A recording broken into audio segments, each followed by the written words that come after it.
ఇప్పుడే మీరు చూసారు లేదో, ఆ తండ్రి ఆ కూతురు పాదాలు పట్టుకుని బతిమలాడుతున్నాడు. వద్దమ్మా, ఈ ప్రేమ పెళ్ళిళ్ళు ఇవన్నీ మంచివి కాదు, దయచేసి నా మాటను, నీ కాళ్ళు పట్టుకుంటానమ్మా అంటే వాళ్ళ నాన్నే వాళ్ళ అమ్మనే కాదనుకుని వేరొక అబ్బాయితో వెళ్ళిపోతుంది. అది చివరి వార్త. వాళ్ళ నాన్న గుండెలు బాదుకుంటూ రోడ్డు మీద తిరుగుతున్నాడు. ఇలాంటి వార్తలు ఇన్ని ఉన్నాయి. ఇప్పుడు పెంచి పెద్ద చేసిన తల్లిదండ్రుల మీదే కేసులు పెట్టే కూతుర్లు ఉన్నారు. మా ప్రేమకు అడ్డొస్తున్నారండి. భార్యగా జీవితాంతం తనతో ఉండాలని సొంత వారిని, అయిన వారిని, ఊరిని, స్నేహితుల్ని అన్ని వదిలించుకుంటే ఆ కట్టుకున్నవాడే చంపేస్తున్నాడు. భార్య జీవితాంతం కలిసి వస్తుంది అనుకుంటే నసలాగా తన జీవితాన్ని తిని తన జీవితాన్ని అర్థం లేకుండా మార్చేస్తున్న భార్యలు ఉన్నారు. ఎవరో ఒకరు తప్పని నేను అనడం లేదు, కానీ ఇద్దరిది తప్పు. ఇద్దరు వలన ఎఫెక్ట్లు ఉన్నాయి. అందుకే ఏం చెబుతుంది ఈ కుటుంబ నేపథ్యం కోసం బైబిల్ చాలా పెద్ద విషయాలు చెబుతుంది. అవన్నీ నేను వివరించిన కానీ 4-5 ప్రశ్నలు అడుగుతాను, మీరు చెప్పండి. ఫ్యామిలీ లిటర్ ఉన్నాయి కనుక. జీవితంలో ఎప్పుడైనా పెళ్ళి ఎందుకు చేసుకున్నాను రా అని అనిపించిందా? ఇది మొదటి ప్రశ్న. అది ఆడోళ్ళకి మగోళ్ళకి మళ్ళీ చెప్తున్నాను. ఎప్పుడైనా అనవసరంగా చేసుకున్నాను రా, అలాగుండిపోతేనే బాగుండురా అని ఎప్పుడన్నా అనిపించిందా? నేను ప్రిపేర్ అయ్యేటప్పుడు రాసుకుని వచ్చాను, నాకు కూడా ప్రశ్న ఇది. రెండవ ప్రశ్న, చేసుకుంటే చేసుకున్నాను, ఈ మనిషినే ఎందుకు చేసుకున్నాను రా అని అనిపించిందా? పోయి ఇతన్నే ఎందుకు చేసుకున్నాను రా అని అనిపించిందా? ఈమెనే ఎందుకు చేసుకున్నాను అని అనిపించిందా? అనిపించినా చెప్పడం లేదా? అనిపిస్తుంది. భీమవరంలో ఎవరు వీడియో ఉంటుందో ఒక ఆయన, చేసుకోవాలి మీరు, ఆ బరువులు బాధ్యతలు మీకు తెలియాలి అంటున్నాడు. చూసారు ఆయన, చేసుకోవాలి మీరు అంటున్నాడు. ఎప్పుడైనా ఇది అనిపించిందంటే అనిపించిందన్న అనిపిస్తుంది ఖచ్చితంగా. ఇంకా త్వరగా నేను పెళ్లి చేసుకున్నా, ఇంకా ఆగితే బాగున్నాను అనిపిస్తుంది. చేసుకుంటే చేసుకున్నాను, ఈ మనిషిని ఎందుకో పొరపాటు పడ్డాను, త్వరగా చేసుకున్నాను, ఇంకా బెస్ట్గా ఎవరన్నా వచ్చినేమో అనిపిస్తుంది. ఈ మాట కొంచెం తెగించి అడుగు ముందుకేసి అడుగుతున్నాను, ఏమనుకోకండి.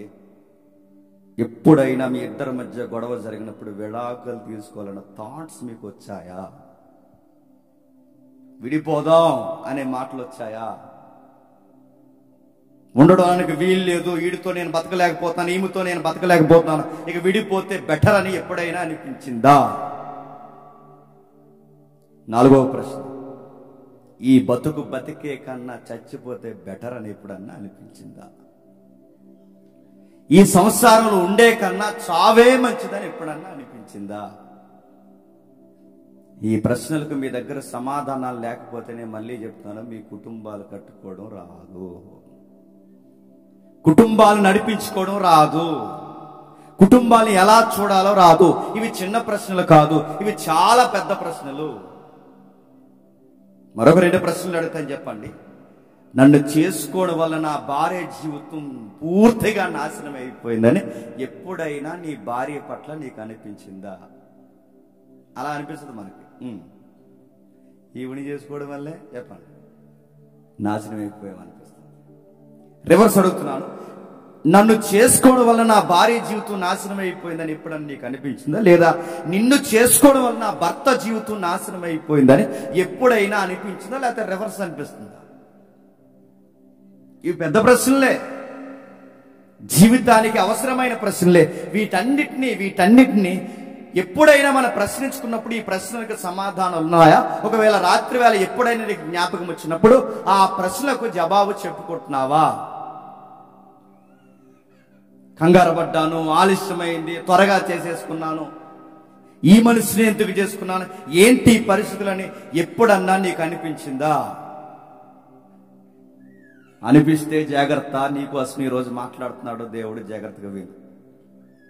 ఒకవేళ అలాంటి ప్రశ్న ఈ రోజుకి నీకు దోబూచులాడితే, అలాంటి ప్రశ్నల వెనకాల ఇలాంటివి ఏమన్నా నిన్ను దోబూచులాడి ఈ రోజుకి వెంటాడితే, భర్త విలువ భార్యకి, భార్య విలువ భర్తకి, కుటుంబ విలువ తెలియని పిల్లలు, పిల్లల విలువ తెలియని భార్య భర్తలు, ఇలాంటి కుటుంబాలుగా ఎవరైనా మీరుంటే జాగ్రత్త, ఈ రోజు దేవుడు మీతోనే మాట్లాడబోతున్నాడు. ఫ్యామిలీ అనేది ఎంత ఎంత విలువైనదో, కుటుంబం అనేది ఎంత విలువైనదో, ఆ విలువైన సంగతులు దేవుడు మీతోనే మాట్లాడబోతున్నాడు. కుటుంబ నేపథ్యం అనేది చాలా గొప్పది. కుటుంబ నేపథ్యం అనేది దేవుడు చాలా కోరుకుని ఎంపిక చేసుకునే విలువైన సంగతి. అలాంటి గొప్పది కుటుంబ నేపథ్యం. 4 విషయాలు నేను చెప్తాను, జాతికి వినండి. ఒకసారి ఆ స్క్రీన్ షాట్ చూడండి. 4 విషయాలు కనబడతాయి, చూడండి. చూద్దాం ఒకసారి. జూమ్ చదవండి. Relation, revolution, reflection, resurrection. అదే ఫ్యామిలీ అంటే. ఏంటి కుటుంబం అంటే? 4 విషయాలు చెబుతున్నాడు. రిలేషన్, సంబంధము అని. రెవల్యూషన్, నీ హై ఓపెనింగ్ అయ్యే విషయాలు మ్యారేజ్లో తెలుస్తాయి.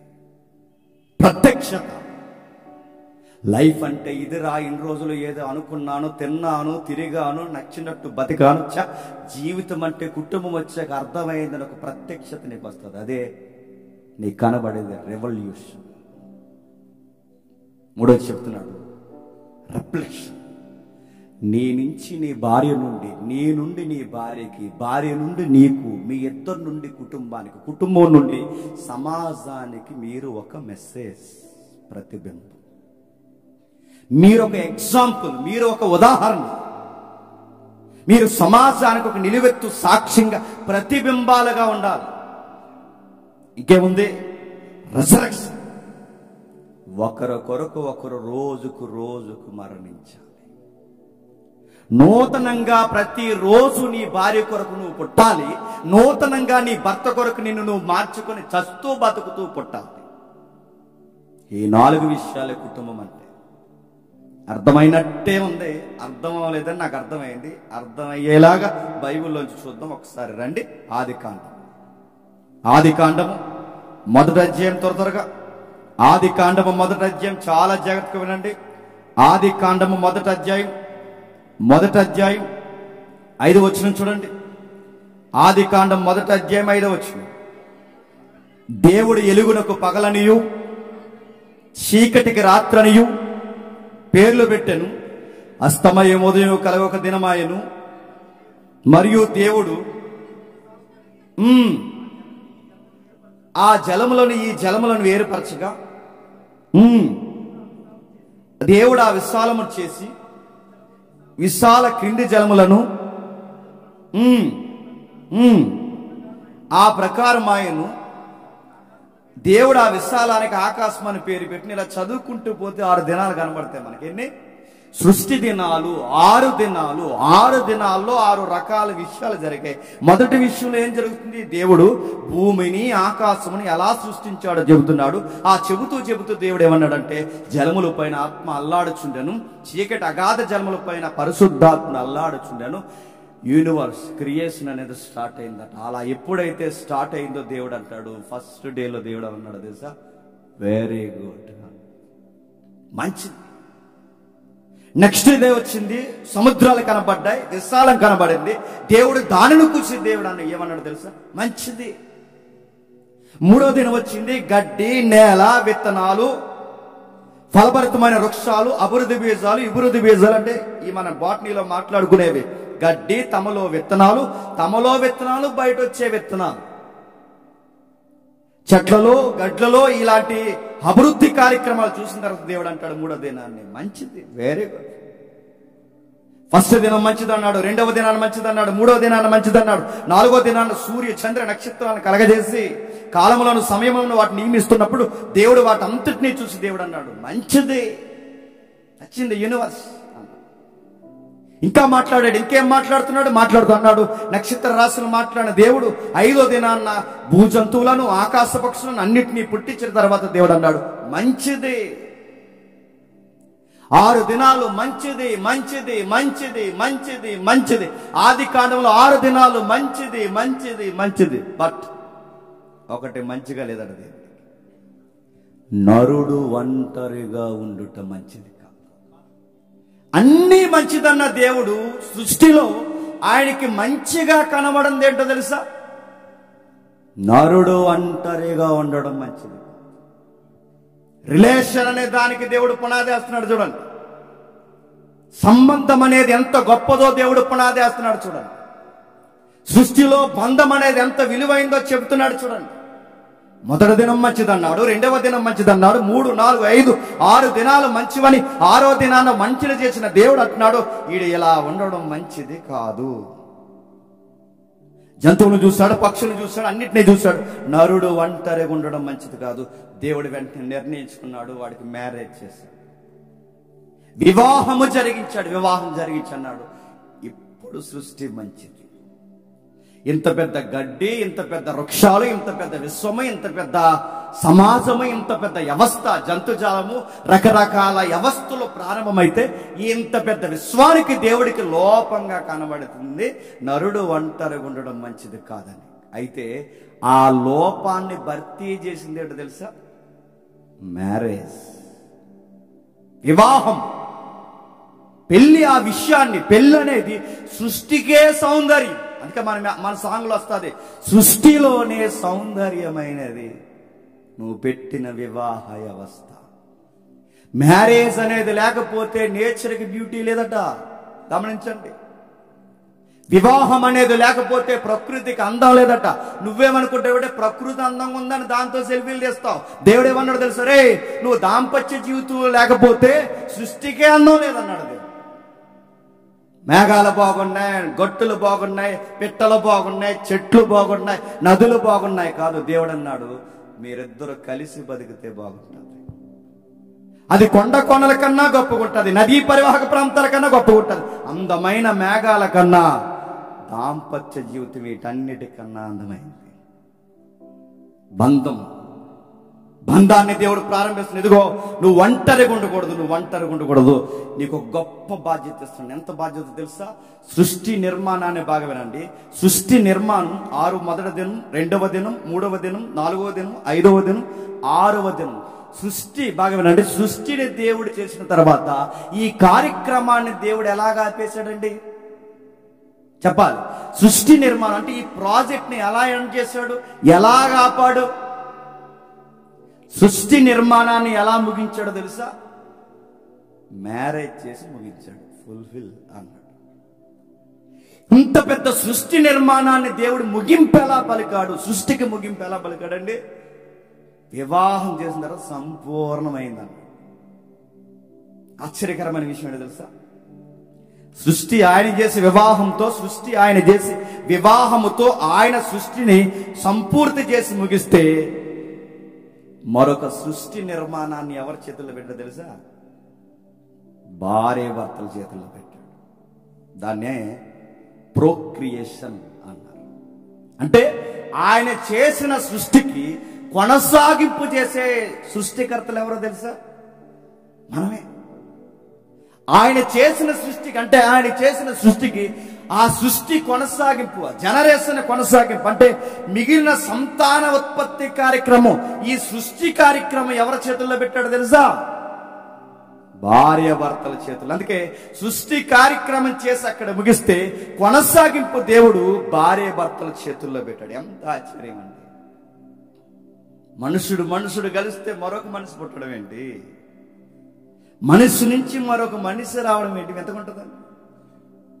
సృష్టి నుంచి బాగా వినండి. సృష్టికర్త సృష్టిని చేసి మనల్ని సృష్టములుగా పెడితే మన నుంచి మరొక సృష్టి అంట.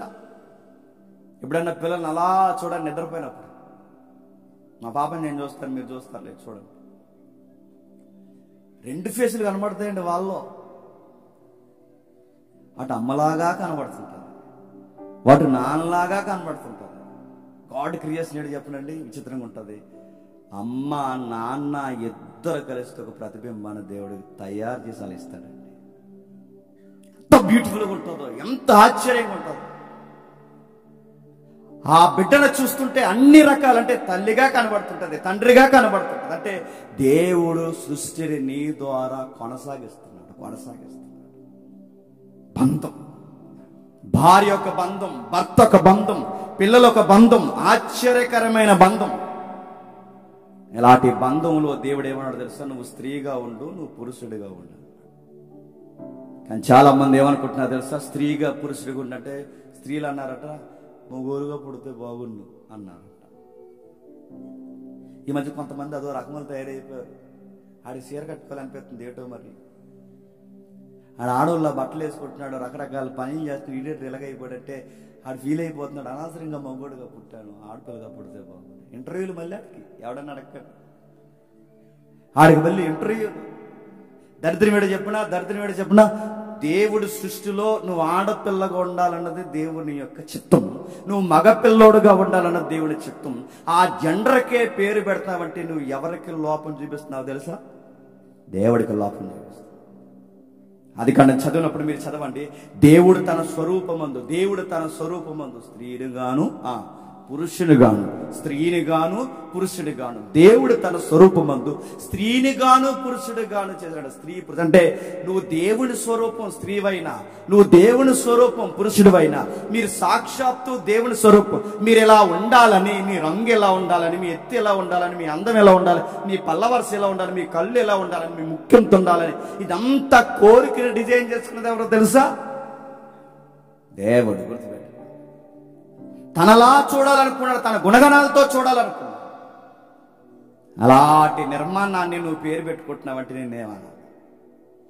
అప్పుడప్పుడు అనేస్తుంటారు గొడవలు వచ్చినప్పుడు ఈ భార్య భర్తలు, మీకే మీరు మొగోళ్ళు అంటారు. మరి మీరేంటి డైనోసార్లా?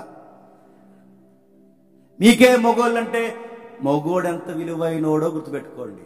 ఆడపిల్ల కూడా దేవుని దృష్టిలో అంతే విలువైన. ఆడపిల్ల ఎంత విలువైనదో దేవుని దృష్టిలో మగపిల్లోడు కూడా అంత విలువైనోడు. వీళ్ళిద్దరి ద్వారా దేవుడు కోరుకున్నాడు, ఒక చక్కటి బంధాన్ని ఏర్పరిచాడు. ఏమంటున్నాడు చూడండి, 2వ అధ్యాయం 15 వచనం, త్వరగా 2వ అధ్యాయం 15 వచనం. మరియు దేవుడైన యెహోవా నరుని తీసుకుని ఏదేను తోటను సేద్యపరచుటకును దాన్ని కాచుటకును దానిలో ఉంచెను. మరియు దేవుడైన యెహోవా సేద్యపరచుటకును కాచుటకును. ఇప్పుడు చెప్పండి, కుటుంబ బాధ్యత అనేది ఎంతమంది మీద ఉంది చెప్పండి? ఇద్దరి మీద. కుటుంబం నాశనమైందంటే, కుటుంబం తేడాగా ఉందంటే, కుటుంబం పతనమైందంటే ఇద్దరిలో ఎవరిది బాధ్యత చెప్పండి? ఇద్దరిదే. కుటుంబంలో ఎవరైనా తప్పు చేస్తే దేవుడు అడిగే స్టైల్ చూడండి. ఆదాము తిన్నా అవ్వ తిన్నా, ఆదాము తప్పు చేసినా అవ్వ తప్పు చేసినా గుర్తుపట్టండి, దేవుడు ఇద్దరిని అడుగుతాడు. మా ఆయన వల్లే పాడైపోయిందంటే దేవుడు ఊరుకోడు, మా ఆవిడ వల్లే పాడైపోయిందంటే దేవుడు ఊరుకోడు. ఎందుకంటే మీరు సేద్యపరచాలంటే ఈ ఆజ్ఞ ఇద్దరికే. కాపలా కాయాలన్నా మీ ఇద్దరే, సేద్యపరచాలన్నా మీ ఇద్దరే. కుటుంబంలో ఏది జరిగినా, ఎవరి వలన డిస్టర్బెన్స్ జరిగినా దేవుడు ఒక్కరిని అడగడు, నిలదీసి ఇద్దరిని అడుగుతాడు. ఏం చేస్తున్నారా అని అడుగుతాడు. ఈ లోకల్ కోర్టులు, ఈ జడ్జి గారు, ఈ న్యాయ వ్యవస్థ ఒక్కరిని డిఫెండ్ చేసి అడుగుతుందేమో కానీ దేవుడు అడుగుతాడు, మీ ఇద్దరదే బాధ్యత. ఫ్యామిలీలో నాదేమి తప్పు లేదు, నాదేమి నీది తప్పు లేకపోవడం ఏంటి? ఆయన తప్పు చేసినా నువ్వు పనిష్మెంట్ తినాలి, నువ్వు తప్పు చేసినా ఆయన పనిష్మెంట్ తినాలి. ఇద్దరికీ దేవుడు సమానంగా పని. అందుకే తప్పు జరిగినప్పుడు అవ్వనే వదలలేదు, చెప్పండి, వదలడు ఆయన. గుర్తుపెట్టుకో, రిలేషన్ అంటే అదే. వ్యాధి ఎందును, బాధ ఎందును అదే రిలేషన్ అంటే గుర్తుపెట్టుకో. కష్టంలో, నష్టంలో, ఇబ్బందులో, సమస్యలో, బాధలో, డబ్బుల్లో, అప్పుల్లో, సమస్యలో, ప్రతి కన్నీటిలో, ప్రతి నవ్వులో ఉండేదే వివాహ బంధం అంటే. ఏమనుకుంటున్నా? ఆయన బాధలు ఆయన, నా బాధలు నా అంటే నోర్మే, తప్పదే. తన బాధలు తనవే, నా బాధలు నాదే. వండుతుంది బట్టలు, నోర్మే, తన బాధ నీది కూడా. ఒకరి బాధలు ఒకరు. కలిసి నవ్వినా ఇద్దరు నవ్వాలి, నవ్వినా కలిసి ఇద్దరు నవ్వాలి, ఏడ్చినా కలిసి ఇద్దరు ఆడవాలి. ఒక ప్రయాణం పోయిన ఇద్దరు కలిసి నిర్ణయం తీసుకోవాలి, ఒక వస్తువు కొనాలన్నా ఇద్దరు కలిసి మాట్లాడుకోవాలి. ప్రతిదీ తనతో డిస్కషన్ చేయాలి. ఎందుకంటే దేవుడు రిలేషన్లు అదే పెట్టాడు, దేవుడు పెట్టాడు. బంధం ఏర్పరిచాడు దేవుడు, కలిసి చెయ్యాలి. ఏది చేసినా మీ ఇద్దరు ఏమాత్రం నిర్ణయాలు తేడాగున్నా, మీ ఇద్దరు ఏమాత్రం నవ్వడంలో తేడా వచ్చినా, ఒకరు నవ్వుతూ ఒకరు ఏడుస్తూ ఒకరు నవ్వునా, దేవుడు అన్నాడు జాగ్రత్త. తను ఏడిస్తే నువ్వెందుకు నవ్వుతున్నావు, నువ్వేడుస్తుంటే తనెందుకు నవ్వుతున్నాడు? ఫ్యామిలీలో కన్నీరు వచ్చిందంటే ఇద్దరికి సంబంధం ఉంది. కుటుంబంలో బాధ కలిగితే ఇద్దరికి సంబంధం ఉంది. నవ్వులో ఇద్దరికి సంబంధం ఉంది. ఆయన చేసిన అప్పుల్లో ఇద్దరికే సంబంధం ఉంది. అది ఎలా ఆయన అడగండి అనుకో, బాధ్యత లేడు దానికి. చెప్పు, అప్పు చేసే ముందు చెప్పు, తిప్పలు తెచ్చే ముందు చెప్పు, ఆలోచించి అడగమని చెప్పు. మీ ఇద్దరికి బంధం ఉంది, బాంధవ్యం ఉంది. మీ ఇద్దరు ఏమాత్రం నవ్వులో తేడా వచ్చినా, మీ ఇద్దరు ఏమాత్రం ఏడవల్లో తేడా వచ్చినా, మీ ఇద్దరు ఏమాత్రం హెచ్చుతగ్గులు సమానంగా లేక హెచ్చుతగ్గులు కనబడినా సమానంగా కనబడకపోతే ఇది ఎవరు అబ్జర్వ్ చేస్తారు చెప్పనా? నీ పిల్లలు చూస్తారు, ఖచ్చితంగా చూస్తారండి పిల్లలు. సీరియస్గా మీ ఇద్దరు మాట్లాడుకోండి, చిన్న హృదయం చెదిరిపోద్ది వాళ్ళది. సీరియస్గా మాట్లాడుకోండి, వాళ్ళు గోడ వైపు తిరిగి ఏడుస్తారు. సీరియస్గా మాట్లాడుకోండి, వాళ్ళు అక్కడి నుంచి వెళ్ళిపోతారు. సీరియస్గా మాట్లాడుకోండి. ఎక్కడ అనుకుంటున్నారు పిల్లల ముందు గొడవ పెట్టుకోవడం అంటే? చాలా మందికి ఎద్దుల్లాగా ఎదుగుతారు బుద్ధి జ్ఞానం ఉండదు.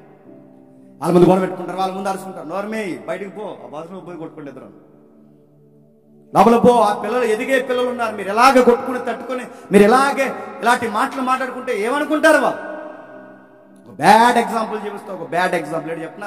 మ్యారేజ్ అంటే ఇలాగే ఉంటుందిరా, పెళ్ళి అంటే ఇలాగే ఉంటుందిరా. మానాడు నువ్వు సావకరాన్ని నీ కొడుకు నేర్పిస్తున్నారా? భార్యగా భర్తగా కలిసి పెళ్ళంటే ఇలాగ ఏడుస్తుంది, ఇలాగ కొట్టేసి తెస్తాం, అందుకే పెళ్ళిళ్ళు వద్దురా అని చెప్తున్నారా? ఇండైరెక్ట్ గా మెసేజ్ ఇస్తున్నారా? ఇలాంటివి నేర్పిస్తాడు. రెడ్ లైట్ ఏరియాలో తిరుగుతాడు, ఏమనుకుంటున్నావు పిల్లం లేకపోతే? ఇలాంటివి నేర్పిస్తాడు. ఎక్కడ తిరుగుతాడు? నేను మనకు కావాలని అంటున్నాను. కొన్ని దరిద్రపు సెంటర్లో తిరుగుతాడు, హెచ్చిపోతాడు. ఏమనుకుంటున్నావు? పాడు పనులు చేసి సుఖవేదలు వచ్చేస్తాడు, ఈ కొడుకు పోతాడు. ఏమనుకుంటున్నావు? పెళ్ళని ఒక బ్యూటీ నువ్వు ఎందుకు చూపించలేకపోతున్నావు? ఎందుకు కనబరచలేకపోతున్నావు? కొట్టుకోవడమే సంసారం అనుకుంటున్నారా? తిట్టుకోవడమే సంసారం అనుకుంటున్నారా? నడుతున్నాను. పిల్లలు జాగ్రత్త. మీ బంధాలు సరిగ్గా ఉంటే, మీ పిల్లల బంధాలు సరిగ్గా ఉంటే దీన్నే రిలేషన్ మెయింటైన్ చేయడం అంటారు. దాన్నే బంధము మెయింటైన్ చేయడం అంటారు. ఇది ఉండాలి మ్యారేజ్. రెండోది ఏంటో తెలుసా? రెవల్యూషన్, ప్రత్యక్షత మాట్లాడుతున్నారు. ప్రత్యక్షత అంటే ఆదాముకు ప్రత్యక్షత వచ్చిందట పెళ్ళిలో. ఏమొచ్చింది చూడండి ఒకసారి. ఆదికాండము త్వరగా ఆదికాండం మొదటి అధ్యాయం 18 వచ్చిన తెలిసిన వచ్చిన కావాల్సిన విషయాలు ఉండి ఒకసారి చదువుదాం. ఆదికాండం మొదటి అధ్యాయం 18 వచ్చిన నుండి భూమి మీద వెలిగించుటకును క్షమించండి 2వ అధ్యాయం 18 వచ్చిన నుండి. మరియు దేవుడైన యెహోవా నరుడు ఒంటరిగా ఉండుట మంచిది కాదు, సాటి అయిన సహాయమును వాని కొరకు చేయుదును అనుకున్నాను. దేవుడైన యెహోవా ప్రతి భూజంతువును ప్రతి ఆకాశ పక్షిని నేల నుండి నిర్మించి ఆదాము వాటికి ఏ పేరు పెట్టినో చూచుటకు అతని యొద్దకు వాటిని రప్పించెను. వాటిని అతని యొద్దకు రప్పించెను. జీవము గల ప్రతి దానికి ఆదాము ఏ పేరు పెట్టినో ఆ పేరు దానికి కలిగెను. అప్పుడు ఆదాము సమస్త పశువులకును ఆకాశ పక్షులకు సమస్త భూజంతువులకు పేర్లు పెట్టిన ఆగుదాం. బాగా వినండి. మొదట ఈ 18 వచ్చిన ఏమన్నాడండి? నరుడు ఒంటరిగా ఉండుట మంచిది కాదు. మరి మంచిది కాదన్నాడు వెంటనే పెళ్లి చేయాలి కదండి. పెళ్లి వెంటనే ఎందుకు చేయట్లేదు? ఎందుకంటే పెళ్లిలు తెలియనోడికి పెళ్లి చేస్తే పిల్లని ఏం చేస్తాడు? రాసి రంపాన్ని ఎడతాడు. పెళ్లిలు తెలియనోడికి వెంటనే పెళ్లి చేస్తే ఏం చేస్తాడు? ఆ పిల్లని విలువగా చూడలేడు. భార్య విలువ తెలిసే వరకు పెళ్లి జోలికి పోకూడదు. అదే ప్రత్యక్షత అంటే. ఆదాముకు తెలియాలి ఇప్పుడు ప్రత్యక్షత. ఏం ప్రత్యక్షత? ఒంటరిగా నరుడు ఉన్నాడన్న సంగతి నాకు తెలియడమే కాదు, ఆడు ఎంత ఒంటరిగా ఉన్నాడన్న సంగతి నరుడైన వాడు కూడా తెలియాలి. మ్యాచింగ్స్ పెట్టాడు దేవుడు. మ్యాచింగ్ ఎవరు వచ్చారో తెలుసా? పులి వచ్చింది, నక్క వచ్చింది, పిల్లి వచ్చింది, కుక్క వచ్చింది, అన్ని రకాలు వచ్చాయి. చూస్తున్నాడు, పేర్లు పెడుతున్నాడు. అద్భుతం కొడుతుందండి. పేర్లు పెట్టాడు, రకరకాలు పెట్టాడు, పేర్లన్నీ పెట్టాడు. నేను అనుకుంటానండి మ్యాచింగ్స్ అవి. ఆదాముకి ఫస్ట్ మ్యాచింగ్స్ అవి. చూశాడు, పులి మ్యాచ్ అవ్వదు. ఏ వచ్చినా జంటలుగానే వస్తున్నాయి. ఆ జంటల మధ్య ఒంటరిగా ఉన్నది ఎవరో తెలుసా? ఆదేమన్నాడు, అరే ఎల్లో ఆడ మగ ఉంది, జెండర్స్ ఉన్నాయి ఇందులోనే. జెండర్స్ అంటే ఆడ ఉంది, మగ ఉంది. ఇక్కడ ఆడ ఉంది, మగ ఉంది. పిల్లులు ఆడ ఉంది, మగ ఉంది. కుక్కలు ఆడ ఉంది, మగ ఉంది. ప్రతి జంతువుకి ఆడ మగ జెండర్ ఉంది. నేను మగే ఉన్నాను. ఆడేది డౌట్ రేజ్ అయింది. అన్నీ జంటలుగా ఉన్నాయి, అన్నీ బాగున్నాయి, అంతా చక్కగా ఉన్నాయి, పేర్లు పెడతాం. మరి నాకేది తోడు? రేజ్ అవ్వాలి ఆదాము. అందుకే తీసుకొచ్చాడు. అంతే తీసుకొచ్చిన తర్వాత అబ్జర్వ్ చేసుకుంటున్నాడు. తన స్కిన్ ఒకలా ఉంది, పులిది ఒకలా ఉంది. తన శరీరం ఒకలా ఉంది, పిల్లి ఒకలా ఉంది. తన శరీరం ఒకలా ఉంది, కుక్క ఒకలా ఉంది. స్కిన్ చూసుకుంటున్నాడు, యాటిట్యూడ్ గమనిస్తున్నాడు, చూసుకుంటున్నాడు. జీనియాలజీలో కొన్ని విషయాలు, అంటే బయాలజీలో ఒక విషయాన్ని మాట్లాడాడు. చూసి ఏమన్నాడు తెలుసా? నిద్రపో అబ్బాయి, నీకు చాలా క్వశ్చన్స్ స్టార్ట్ అయిపోయినా అనుకున్నాడు దేవుడు. రెస్ట్లోకి వెళ్ళాడు. రెస్ట్లో నుంచి ఇలా లేచిన వెంటనే కనబడ్డది. ఎవరు? అమ్మల కన్నా అమ్మ, అవ్వమ్మ. అంతే. మరి చెట్టెక్కి పాడాడో పుట్టెక్కి పాడాడో పాట నాకు తెలియదు, కానీ అప్పుడప్పుడు అలా హిమాలయాలకు పోతుంటారు సడన్గా, చూసారా? డ్రీమ్లో హిమాలయాలకు పోతారు కదా, అలా పాటలు పాడు, అలా పాడు, ఇలా పాడు. కానీ పాట మాత్రం చాలా అర్థవంతంగా పాడాడండి. అందులో బయాలజీ ఉంది. ఆయన పాడిన పాటలో బయాలజీ ఉంది. ఆయన పాడిన పాటలో మీరు జాగ్రత్తగా అబ్జర్వ్ చేయండి. సెల్స్ గూర్చిన భాగాలు మాట్లాడాడు. ఏమన్నా తెలుసా? నా ఎముకలలో ఎముక, నా మాంసములో మాంసమా. ఏంటి ఎందుకు అలా అంటున్నాడు? నా ఎముకల్లో ఎముక, నా మాంసంలో మాంసం ఎందుకు అంటున్నాడు తెలుసా? నా ఎముక వేరు, నా ముందొచ్చిన పులి ఎముక వేరు. నా ఎముక వేరు, నా ముందుకొచ్చిన ఈ నక్క ఎముక వేరు. నా శరీరం వేరు, ఈ జంతువుల శరీరం వేరు. నా శరీరం వేరు, ఈ జీవుల శరీరం వేరు. ఇప్పుడు నాకు సరైన మ్యాచింగ్ వచ్చింది. సేమ్ స్కిన్ అన్నాడు. నా ఎముకలాగే ఉంది నా ఎముక, నా మాంసంలాగే ఉంది మాంసం. కరెక్ట్ మ్యాచింగ్ వచ్చింది. అంతే, ఇంక పాటే. ఎన్నే పాట పాడాడు. దాన్ని మాట్లాడుతున్నాడు చూడండి. జీన్స్ కోసం మాట్లాడుతున్నాడు, కణ విభజన కొరకు మాట్లాడుతున్నాడు, సెల్స్ కోసం మాట్లాడుతున్నాడు. ఇంకేంటి తెలుసా? జెండర్ ఏంటో డిసైడ్ చేశాడు. జెండర్ నువ్వెవరో తెలుసా? నారీ, స్త్రీవు నువ్వు. జెండర్, నేను పురుషుణ్ణి, ఇది నా జెండర్. నువ్వు స్త్రీవి, ఇది నీ జెండర్. అది ఎంత బాగా అర్థమైపోయిందంటే, అది అర్థమయ్యేంత వరకు దేవుడు ఏం చేయలేదు చెప్పండి. చేయలేదు. గుర్తుపెట్టు. మీకే బ్యాచిలర్ చెప్తున్నాను వినండి. మీకు పెళ్లిలు అంటే ఏంటో అర్థం కావాలి అంటే, భార్య అంటే ఏంటో వాల్యూ తెలిసేంత వరకు పెళ్లి జరుగుపోకండి. పెళ్లి మీద అవగాహన లేకపోయినా, ఒంటరితనం యొక్క విలువ తెలియకపోయినా, దేవుని యొక్క ప్రత్యక్షత మీకు లేకుండా పెళ్లి చేసుకుంటే మీకు ఇసుకెత్తిపోయి ఆ వచ్చిందాన్ని ఏడిపించి పడే సూసైడ్ చేసుకునేలా చేసేస్తారు మీరు. చివరికి నీ టార్చర్ తట్టుకోలేక, చివరికి భరించలేక ఆ రకరకాల విషయాలకి రకరకాల నేరాలు జరిగిపోతాయి. కొంతమంది వయసు మళ్ళీ బుద్ధి పెరగదండి, తల్లిదండ్రులు అలా అన్నారట. మాట ఎంటలేదండి, ఎదవా పెళ్లి చేశారా అన్నారు. ఆడు 5 ఏళ్ళు పెడితే మీ మాట వింటలేదు, ఇప్పుడు ఆ పిల్ల మాట వింటాడు. 5 ఏళ్ళు పెంచితే మీ మాట వింటలేదు. ఇప్పుడు ఆ ఎరగందాన్ని తెచ్చి ఇడికి చేస్తే వాడు వింటాడా? Water tank ఎక్కించేస్తాడు, వింటాడా? వీడు టార్చర్ దొరకలేక గ్యాస్ స్టవ్ మీద కూర్చుంటుంది, వెళ్ళి వింటాడా? నా ఇష్టమే, నేను ఎలాగా ఉంటానే, నీ దిక్కున్న కాడ చెప్పుకోవే. నువ్వెవరువే నాకు చెప్పడానికి ఉంటుంది సాంగ్లో. నువ్వెవరు నాకు చెప్పడానికి పో అంటాడు. ఎందుకంటే వీడికి వివాహం విలువ తెలియదు, వీడి కుటుంబం విలువ తెలియదు. ఇలాంటి గాలోడికి నీ కూతురునిచ్చి పెళ్లి చేస్తే నిలబడతాయనుకుంటున్నావు బంధాలు. అందుకే ఆదాముకి దేవుడు అర్థమయ్యేలా చెప్పాడు. ఇదిగో ఇదిగో పులి నీకు మ్యాచ్ అవుతుంది, ఇదిగో నక్క నీకు మ్యాచ్ అవుతుంది, ఇదిగో పిల్లి నీకు మ్యాచ్ అవుతుంది. నీకు మ్యాచింగ్ ఈ యూనివర్స్ లో లేదు. ఇప్పుడు వచ్చింది కలుదేరు మ్యాచింగ్. అప్పుడు అన్నాడు, నా ఎముకల్లాగా ఉన్నాయి, నా మాంసంలాగా ఉంది, సేమ్ మనిషిలాగే నాలాగే ఉంది, కాకపోతే కొంచెం జెండర్ తేడా ఉంది. ఆమె నారి, నేను పురుషుడు. దేవుడు అనుకున్నట్టే జరిగింది.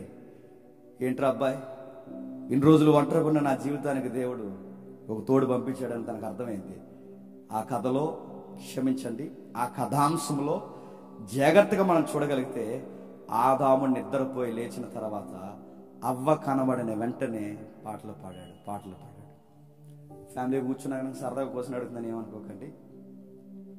నీ భార్యను చూసి నీకు ఎప్పుడైనా పాట పాడాలనిపించిందా? అనిపించట్లేదా? ఎప్పుడు అనిపించలేదా?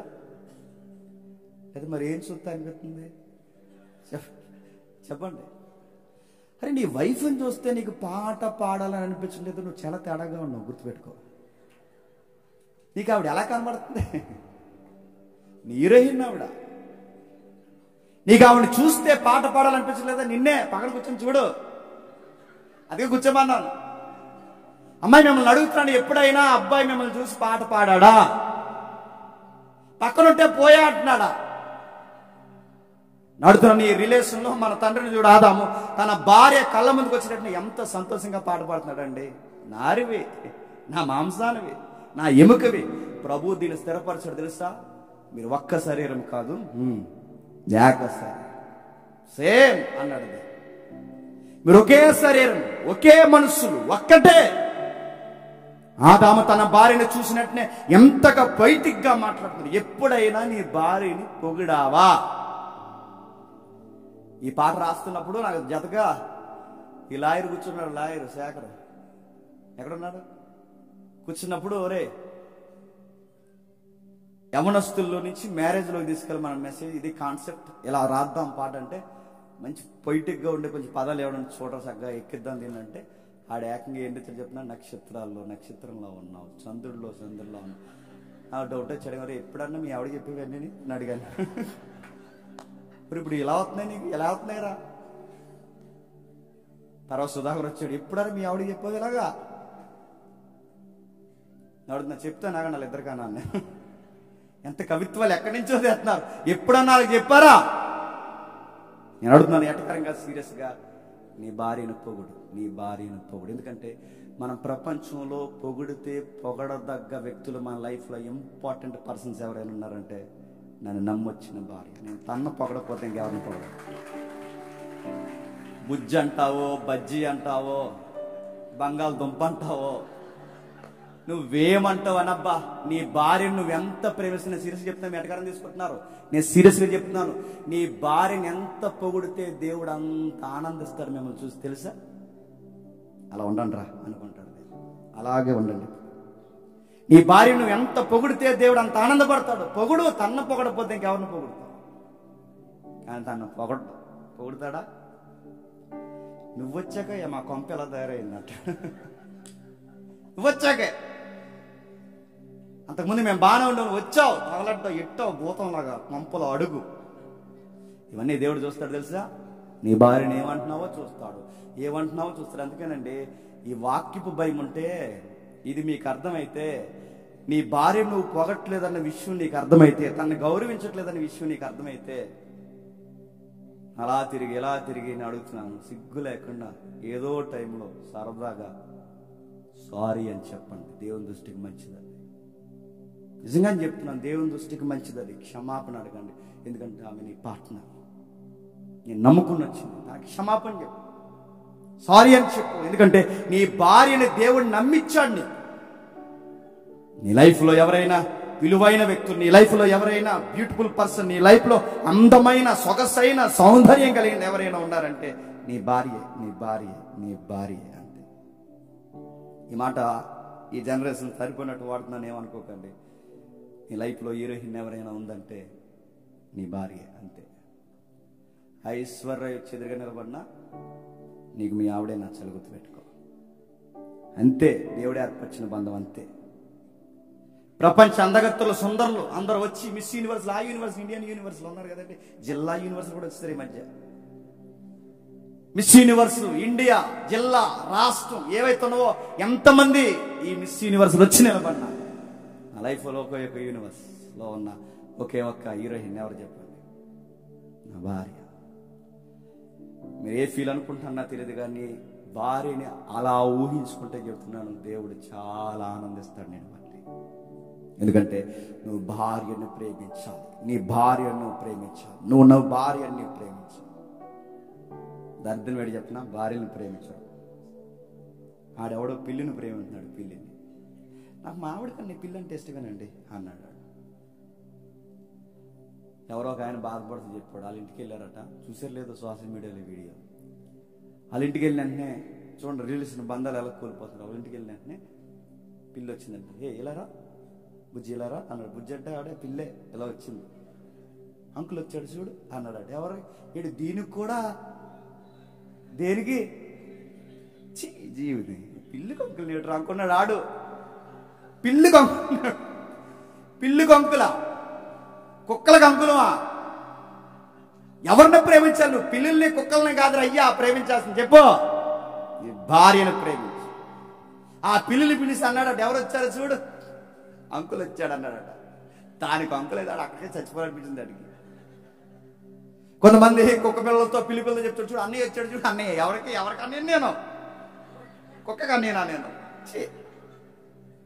మీ బంధాల విలువ మీకు తెలుస్తుందా? దాన్ని ప్రేమించండి, వాడిని ఆదరించండి, వాడు ముద్దు ముచ్చటండి. కానీ ఎన్ని జంతువులు ఉన్నా మనకి జీవితంలో విలువైన బంధం అక్కడే. చెప్పండి, నీ భార్య భర్త అంతే. ఏ బంధాలైన తర్వాతేనండి, ఏ బంధాలైనా తర్వాతండి, ఏవైనా తర్వాతనండి, ఏవైనా తర్వాతే మన బంధాలు. అందుకే ఆదామవ్వలకి దేవుడు పెళ్లితో ఆగిపోలేదు. దేవుడు ఏమన్నా తెలుసు, ఆదామవ్వలకి పెళ్లితో ఆపేయకుండా దేవుడు అన్నాడు, కొనసాగించండి.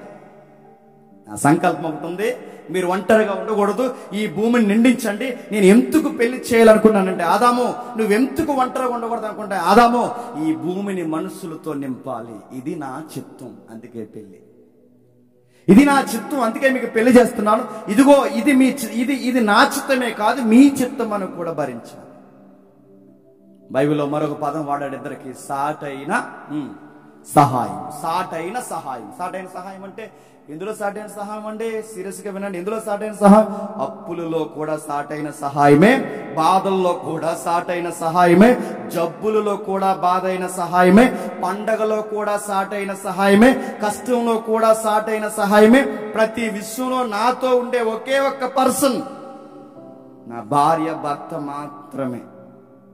మీరు ఎవరినన్నా చూడండి, మనకు బాధ కలిగితే, మనకి ఏదైనా నష్టం కలిగితే ఆ బాధని మనలాగే ఫీల్ అయ్యేది ఎవరైనా ఉన్నారంటే మన జీవిత భాగస్వామి తప్ప ఇంకెవరు ఉంటారు. మనం నవ్వుతే వాళ్ళు నవ్వుతారు, మనం ఏడిస్తే వాళ్ళు ఏడుస్తారు. ఎందుకండి అలా ఉన్నారని అడుగుతారు.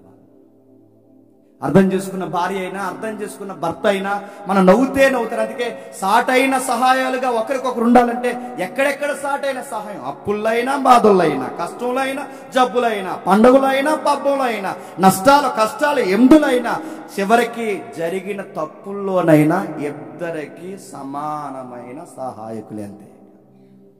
మీ ఫ్యామిలీలో ఏదో మిస్టేక్ జరిగింది అనుకోండి, ఆయనది ఒక్కరిదే కాదు, చెప్పండి, నీది కూడా. నీదొక్కదాందే కాదు, ఆయనది కూడా. మీరందరూ కలిసి ఇలా బతకాల్సిందే. అదే భార్య భర్తల బంధం అంటే. ఇంకేమని రాశాడు త్వరగా చూద్దాం.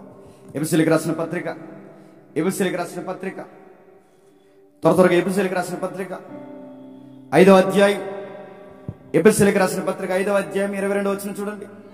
స్త్రీలారా ప్రభువుకు వలె మీ సొంత పురుషులకు లోబడి, ప్రభువునకు వలె మీ సొంత పురుషులకు లోబడి ఉండుడి. క్రీస్తు సంఘమునకు శిరస్సై ఉన్న ప్రకారము, క్రీస్తు సంఘమునకు శిరస్సై ఉన్న ప్రకారము పురుషుడు భార్యకు శిరస్సై ఉన్నాడు. పురుషుడు భార్యకు శిరస్సై ఉన్నాడు. జాగ్రత్తగా వినండి. ఇక్కడ మనకు కనబడుతుంది రెవల్యూషన్ ప్రత్యక్షత అయింది. ఏం ప్రత్యక్ష అయింది ఆదాముకి? ఆమె మనిషే, నాలాంటిదే, నాలాగే ఏడుస్తుంది, నాలాగే బాధపడుతుంది. నాకు హృదయానికి ఎన్ని బాధలు అయితే ఉన్నాయో తనకు కూడా బాధలు ఉంటాయి. నాకు సంతోషం ఎలా ఉందో తనకు కూడా సంతోషం ఉంటుంది. సేమ్ ఆమె కూడా మనిషే కాదు, జెండర్ డిఫరెన్స్ ఉందంటే దీన్ని అర్థం చేసుకోవడమే ప్రత్యక్షత. ముందుగా నీకే హృదయం ఉంది, నీకే బాధలు ఉన్నాయని కాదు, తనకు కూడా బాధలు ఉంటాయి, తనకు కూడా హృదయం ఉంది, తనకు కూడా ఇష్టాలు ఉంటాయి, తనకు కూడా నవ్వులు ఉంటాయి. తనని అర్థం చేసుకోవడమే ప్రత్యక్షత అంటే.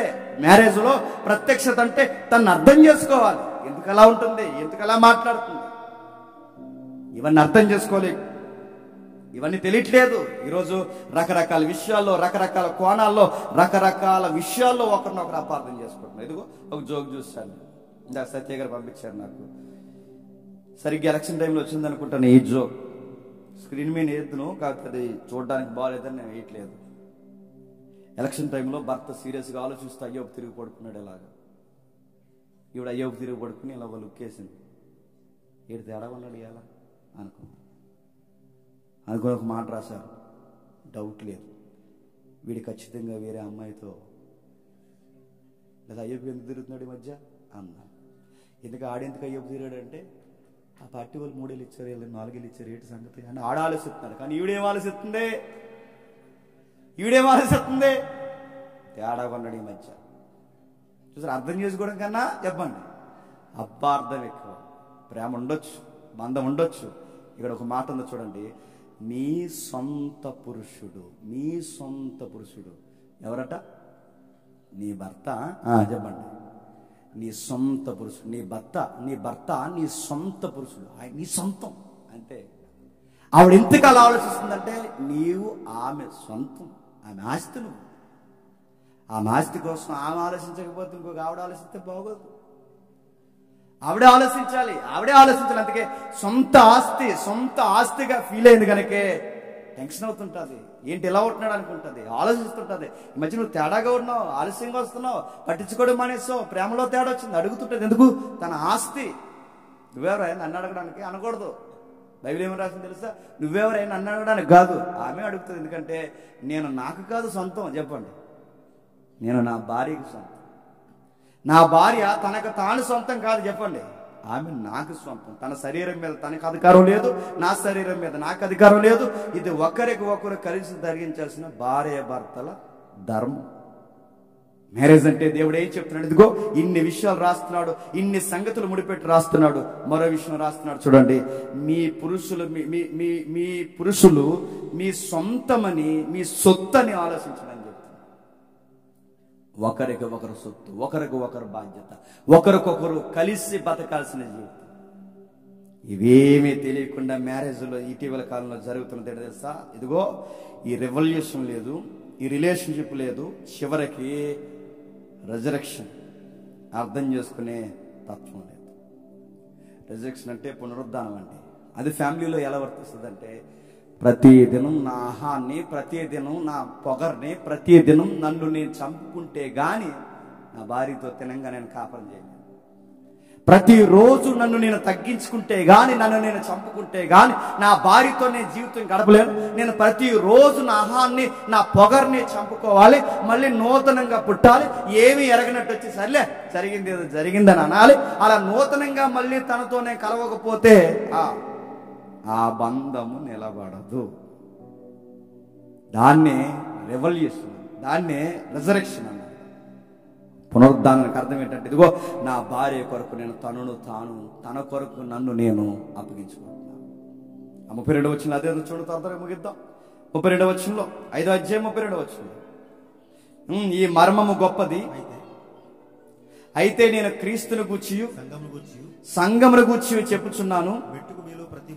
మెట్టుకు మీలో ప్రతి పురుషుడును తనన వలె తన భార్యను ప్రేమింపవలెను. భార్య అయితే తన భర్త యందు భయము కలిగి ఉండునట్లు చూసుకొనవలెను. ఏమంటున్నాడు చూడండి, ఈ వచనం కాదు నేను చదువుతున్నాను. 27వ వచనం చూడండి. పురుషులారా మీ భార్యను ప్రేమించుట అటువలే క్రీస్తు కూడా సంఘమును ప్రేమించేది కలంకమైన ముడతైనట్టు మరి ఏదైనా లేక పరిశుద్ధమైనది గాను నిర్దోషమైనది గాను మహిమగల సంఘముగా ఆయన తన ఎదురు దాన్ని నిలబెట్టుకున్న వాక్యమని ఉతక స్నానం దాన్ని పవిత్రపరిచి పరిశుద్ధపరచుటకే దాని కొరకు తనను తాను అప్పగించుకున్నాడు. నీ భార్యని సంపూర్ణంగా ప్రేమించావండి అని గుర్తేంటయ్యా అని అడిగితే ఆ పురుషుడు అంటున్నాడు, ఆ భర్త అంటున్నాడు అక్కడ, తన కోసం నేను చచ్చిపోదాను సార్ అన్నాడు. నేను అడుగుతున్నాను, భార్య కోసం చచ్చిపోదన్న పురుషులు ఉన్నారా? చంపేసే పురుషులు ఉన్నారా చెప్పండి. నా చూసాగా వార్త, భార్య కోసం చనిపోయే పురుషులు లేరు. ఇందాక ఒక వార్త చూశాను, ఆ వార్త చదివితే నాకు విచిత్రంగా అనిపించింది. నీకు పంపించానుకుంటా చూడండి. ఆ వార్తలో ఆ ఊర్లోనట తన భార్యని నీళ్లు తోడుకోవడానికి రావద్దన్నారట. కోపం వచ్చింది, చాలా చికాకు పడ్డాడు. తన భార్యను తన ఊర్లో ఎప్పుడైతే నీళ్లు తోడడానికి రావద్దన్నాడో తన భార్య కొరకు సొంతంగా ఒక్కడే బావే తవ్వేశాడు. బాగా కొట్టారు, తవ్వుతారా? మిమ్మల్ని అడుగుతున్నాను. తన భార్య మీద ఉన్న ప్రేమను ఎలా తన భార్యని ఎవరో నీళ్లు తోడడానికి రావద్దన్నారని తన కొరకు ప్రత్యేకంగా ఒక బావే తవ్వాలి. జీవితంలో మగాళ్ళందరికీ లోపం ఎవరో తెలుసా? చెప్పండి, భార్య. ఇక చాలు, ఇక పురుషుల సంగతి చూద్దాం. మీకు కూడా చెప్పాలిగా 4 మాటలు. ఇటీవల కాలంలో ఎక్కువ దరిద్రం చెప్పిన కాపరలు పాడైపోవడానికి ప్రతి దానికి మీ అమ్మకు ముడిపెట్టడం, ఇది మీరు చేసే తప్పు. అయిపోయింది, కూతురుగా అయ్యింది నీ సాఫ్ట్వేర్. ఇప్పుడు కోడలవి, కూతురులో యాక్టింగ్ చేయక ఇంకా. ఇప్పుడు నీకు ఉదయాన్నే లేచి ఇప్పుడు కూతురి యాక్టింగ్ లేదు, ఇంకా నువ్వు అయిపోయావు. ఇప్పుడు కోడల ప్రమోషన్లోకి వచ్చావు. రేపు అత్తగారు అవుతావు పిల్లలు పెద్దోళ్ళు అయితే. చీటికి మాటికి ఫోన్ చేసి, అమ్మ ఇలాగన్నాడే, అమ్మ అలాగన్నాడే, ఎవడే అంటే ఇంకెవడు మీ అల్లుడు అలాగన్నాడే, ఇలాగన్నాడే, బర్లో పోతున్నానే, ఏంటో ఏమైంది ఎందుకని అడిగితే పొద్దున్నే 7 గంటలు లేవమంటాడు. 7 గంటలు లేపకూడదు నిన్ను. అస్తమాల అమ్మ తప్ప ఏదో ఏమన్నా వండినట్టు అమ్మకు పెట్టమంటాడే, అలా అమ్మకొనడానికి వండేనంటే నేను ప్రతిదాలు అమ్మకు చెప్తాడు, ప్రతిదాలు అమ్మతో పెడతాడే. ఇదే నాకు నచ్చట్లేదే. ప్రతిదీ అడుగుతున్నాను, మీ అమ్మను నువ్వు ఎంత ప్రేమిస్తున్నావో తన అమ్మను ప్రేమించడం తప్ప మీరే సగం గొడవలు ఎడేస్తున్నారు. నేను అడుగుతున్నాను, నువ్వు మీ అమ్మని ఎంత ఇష్టపడతావు? ఆయనకి వాళ్ళ అమ్మ అంటే ఇష్టం ఉండదా? నీకు నీ బంధువులు అంటే ఇష్టం ఉన్నప్పుడు తనకి తన బంధువులు అంటే ఇష్టం ఉండదా? మాట్లాడితే సీటికి మాటికి ఫోన్ చేసి, ఈ మధ్యకాలంలో దరిద్రం వాట్సాప్లో వీడియో కాల్ ఒకటి వచ్చింది, వీడియో కాల్ చేస్తున్నారు డైరెక్ట్గా. ఇంకా చూడు చూడు ఎలాంటి కరివేపాకు తెచ్చాడు. పడుతున్నాం, ఏం చేస్తాం? వాడు కరివేపాకు ప్రపంచంలో ఆడని తెస్తాడు, ఎవడు తేడు? మా ఆయనే తెస్తాడు అన్నాడు. గోంగూర దమ్మంటే తోటకూర తెచ్చాడు, చూడు ఇదిగో చూడు అన్నాడు. ఇది కూడా చెప్పేదా? తోటకూర కోసం కూడా చెప్పేదా? కరివేపాకు కోసం చెప్పేదా? ఇంకా చూడు కందిపప్పు తెమ్మను, ఇంకో వేరే పప్పు తెచ్చాడు, చూడు ఈ పప్పుల్లో ఈ పప్పు పుచ్చిపోయింది, మళ్ళీ ఆ పప్పు పుచ్చిపోయి పప్పు కోసం కూడా చెప్పాడు. నీకు ఆపరాన్ని ఎవరో పాడు చేసిన అవసరం లేదు, చెప్పండి. నీకు ఆపరాన్ని నువ్వే పాడు చేసుకుంటావు. నేను అడుగుతున్నాను, నీ భర్తను నువ్వే అర్థం చేసుకోకపోతే,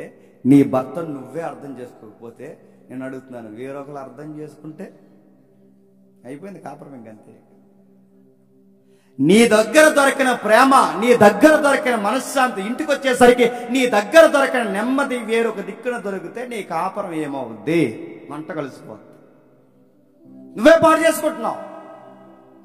నీ దగ్గర ఎంతో ప్రేమగా ఉండాలనుకున్నప్పుడు ఎందుకు నస? మాట్లాడితే పుట్టింటి గొడవలు, మాట్లాడితే అత్తంటి గొడవలు, మాట్లాడితే ఇది ఒక నస. చెప్పకు కొన్ని విషయాలు ఆయన వరకు వెళ్ళనవుకు. ఇంటికి వచ్చిన వెంటనే పలకరించడమో, ఇంటికి వచ్చిన వెంటనే మాట్లాడడమో, ఇంటికి వచ్చిన వెంటనే చక్కగా ఆప్యాయంగా పలకరించడమో, మీకోసం ఈరోజు ఒక ప్రత్యేకమైన ఐటెం తయారీ, ఏదో ఒక మంచి బ్యూటిఫుల్గా మాట్లాడే ఏదో ఒక స్టోరీ రెడీగా ఒకటి తయారు చేసుకుంది. అదేం పెట్టవు. ఇంటికి వచ్చిన వెంటనే మొదలెడతావు. సర్ఫ్ ప్యాకెట్లు అయిపోయింది, టైట్ కూడా అయిపోయింది అందట. ఆడి సికాకు వచ్చేది ఇంటికి వచ్చిన సర్ఫ్ ప్యాకెట్లు అన్నదంటే, నీ సర్పాన్ని సౌడు నువ్వుగా అంటాడు. శాలరీ పడక నేను ఎడుతున్నా సర్ఫ్ ప్యాకెట్లు అంటాను అంటాడు. సర్ఫలో ముంచేస్తాడు డేవిడ్ అంటున్నాడు. చూడు ఇంకా చూడమ్మా ఎక్కడున్నావో, సర్ఫలో ముంచేస్తా అంటున్నాడు. భార్య భర్తలు పెడుతున్నాను, పెద్ద కుటుంబాలు ఇడిపోవడం పెద్ద కారణాలు ఉండవండి. ఇవే అర్థం చేసుకోవడంలో ఈ లోపాలే, ఇవే డిస్టర్బెన్స్. భార్య భర్తలు ఇద్దరు ఎప్పుడు గుర్తుపెట్టుకుని, ఇద్దరు మెచ్యూరిటీగా ఉంటారండి. ఎవరో ఒకరు తక్కువలో ఉంటారు, ఎవరో ఒకరే మెచ్యూరిటీగా ఉంటారు. ఈ మెచ్యూరిటీ ఉన్నవారు మెచ్యూరిటీ లేని వాళ్ళని అర్థం చేసుకోవడమేనండి కాపురం అంటే. అదే కాపురం అంటే. నా భార్య ఎప్పుడు నాలాగుంటే నేను నా భార్యని ఎందుకు చేసుకుంటానండి? ఇప్పుడు నా భార్య కూడా సేమ్ నాలాగుంటే వాడు మరో జేమ్స్ అవుతాడు తప్ప నా భార్య ఎందుకు అవుద్ది? భర్త సేమ్ తనలాగే ఉండాలనుకుంటే ఆమె మరొక జాస్మిన్ అవుతాడు తప్ప జేమ్స్ ఎందుకు అవుతాడు? అది అర్థం అవ్వలేక నాలాగా ఆలోచించట్లేదు. నీలాగా ఆలోచించడు ఆయన పురుషుడు, నీలాగా ఆలోచించలేదు ఆమె స్త్రీ. ఆమె అలాగే ఆలోచిస్తుంది, నువ్వు ఇలాగే ఆలోచిస్తావు. మీ ఇద్దరిని ఒకరొకరు అర్థం చేసుకోవడమే కాపురం అంటే. నువ్వు నాలాగుండంటే నాలాగే ఉంటే తన్నెందుకు నేను చేసుకోవడం, తనలాగే నేనుంటే నన్నెందుకు తను చేసుకోవడం? భార్య భర్తలుగా ఒకరినొకరు గౌరవించుకోవాలి, ఒకరినొకరు ప్రేమించుకోవాలి. ఇలాంటి విషయాలు ఎప్పుడైతే పునాది వేస్తామో అప్పుడు మన కాపురం విలువ మనకు అర్థం అవుతుంది. భార్యలుగా మీ ధర్మాలు అది చెప్తాడు. భార్యగా మీ ధర్మాలు మీరు జరిగించాలి, భర్తలుగా మీ ధర్మాలు జరిగించాలి. అందుకే నేను ఎప్పుడో పరమగీతాలు చెప్పాను, ఎంత బ్యూటిఫుల్గా ఉంటుందండి ఆ సంసారం చూస్తుంటే. సాంగ్లో పెట్టాను చూద్దరు కానీ వేద్దాం. తన భార్యను పక్కన పెట్టి ఎంత ఆ లవర్సా లేకపోతే కపుల్సా అర్థం అవ్వదు. వాళ్ళ లవర్సా కపుల్స్ అంటే కపుల్స్ అయినా లవర్సా? వాళ్ళ ప్రేమికులా లేకపోతే ప్రేమలో సంసారంలో ఉన్న ప్రేమికులవా? పొగుడుతుంటుంది సోలమతి. ఏమంటారు తెలుసా? పురుషులలో అతి సుందరుడివి అని తనంటాది. ఈయనేమంటారు తెలుసా? బలు రక్షసి చెట్లలో లేడు కళ్ళు దాంటివి. నువ్వు ఎలాంటి తెలుసా? నీ కళ్ళు లేడు కళ్ళు, నీ కళ్ళు ఇదిగో లేడు కళ్ళు దాంటి సుందరివి. స్త్రీలలో అతి సుందరవతివైన నీవు ఎవరిని అంటున్నాడు అనుకుంటున్నారు? పార్కులో కూర్చొని ఎవరిని అంటున్నాడు అనుకుంటున్నావా? తన భార్యనే పొగుడుతున్నాడు, తన్నే పొగుడుతున్నాడు, తన్నే ఆలోచించుకుంటున్నాడు, తనతోనే మాట్లాడుతున్నాడు. ప్రేమలు తగ్గుతాయి, ప్రేమలు పెరుగుతాయి. అలా ఉంటాయి. ఇవన్నిటిని అర్థం చేసుకుంటూ వెళుతూ కాపురాన్ని ఒక చక్కగా నడిపించుకుంటూ పోవాలి. రెడీయా? చక్కగా నడిపించుకుంటూ వెళ్ళాలి. నడిపించుకుంటూ వెళ్ళినప్పుడే కాపురం విలువేట అర్థమవుద్ది. మళ్ళీ కలుద్దాం, ఈ సాంగ్స్ వద్దాం, మళ్ళీ కలుద్దాం. ఈ కాపురాన్ని అర్థం చేసుకుంటూ వెళ్ళినప్పుడే జీవిత పరమార్థం అర్థమవుతుంది. కాకపోతే స్టార్టింగ్లో ఉన్న లవ్ రాను ఉండదండి. పెద్దోళ్ళందరూ జోకులు వేస్తారు కానీ పెళ్లి వేదికల మీద పెద్దోళ్ళందరూ జోకులు వేస్తారు. స్టార్టింగ్లో అల్వా అన్నాడంట, అంతే. అల్వా అని అడిగిందంట, అంతే. రెడీ అయిపోతున్నారంట, ప్యాంటు షర్ట్ వేసుకుని స్టక్ చేసుకుని. ఎక్కడికండి వెళ్తున్నారంటే హల్వా దమ్మనగా అమెరికా వెళ్తున్నాను. ఆహా, హల్వాకి అమెరికా పోతావు, బజ్జీకి బెంగళూరు పోతావు. స్టార్టింగ్లో పెళ్ళైన 3 years తర్వాత హల్వా ఏంటి ఇప్పుడు ఈ టైంలో అడుగుతాడు నీకు? హల్వా, టీ కాకులు, బజ్జీలు అనుకుంటే చంపేదన్న పొద్దున చూద్దాం పో అంట. ఏది లవ్ ఏది? స్టార్టింగ్లో ఎన్ని పనులున్నా 6:30 కల్లా వాలిపోయేవాడు ఇంటికి. 11:30 అయినా రావు, మా ఆవిడ దిగితే కూడా ఇప్పుడు 11:30 అయినా రావు, 3:30 అయినా రావు, ఎంత 4 అయినా రావు. ఎదురు చూసి చూసి చూసి అడుగుతుంది. మారావు అంట. పనులున్నాయి అంటాను నేను. నాకన్నా ఏం పనులు ఉన్నాయంటే మనం అంటాం అర్థం చేసుకోకుండా, అవును నువ్వు పెద్ద పియ్యమ్మ మరి అంటాం. ఇలాంటి బంధాలు ఆ భార్య భర్తల మధ్య వచ్చాయి. ఏం జరిగిందో, బాధ ఏంటో, ఆ నొప్పి ఎలా ఉంటుందో చూడండి. మళ్ళీ కలుద్దాం, తర్వాత మీతో మాట్లాడతాను. ఒకసారి చూద్దాం త్వరగా.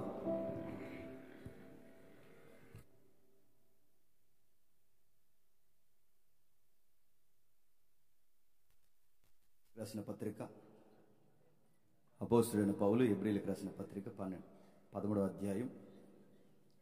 అపోస్తుడైన పౌలు హెబ్రీయులకు రాసిన పత్రిక 13వ అధ్యాయం 4వ వచనం. వివాహము అన్ని విషయంలో ఘనమైనది, పాన్పు నిష్కల్మషమైనది గాను ఉండవలెను.